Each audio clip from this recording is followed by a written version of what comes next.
La pression sur William Ruto pour qu'il modifie sa position sur le projet de loi de finances s'était accentuée, les manifestations ayant entraîné la mort de plusieurs personnes. Aujourd'hui, les manifestants ont obtenu gain de cause. Après avoir réfléchi à la conversation qui se poursuit autour du projet de loi de finances 2024 et écouté attentivement le peuple kényan qui a déclaré haut et fort qu'il ne voulait rien savoir du projet de loi de finances 2024,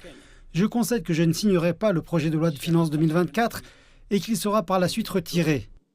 Le projet de loi a été adopté par le Parlement mardi malgré l'indignation générale. Les manifestations ont alors dégénéré, les manifestants pénétrant dans les bâtiments du Parlement, vandalisant l'intérieur et mettant le feu à certaines parties du complexe. William Ruto a d'abord ordonné le déploiement de l'armée, mais il a changé de ton mercredi alors que la colère de l'opinion publique grandissait suite au meurtre de manifestants par le personnel de sécurité.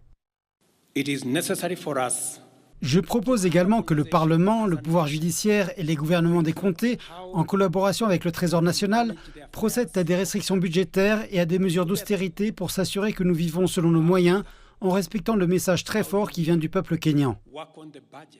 Le gouvernement kényan cherchait à obtenir des recettes supplémentaires pour financer ses projets, mais avec le retrait du projet de loi, le président a déclaré qu'il entamerait un dialogue avec la jeunesse kenyane et travaillerait sur des mesures d'austérité en commençant par des réductions de budget de la présidence afin de combler la différence dans les finances du pays.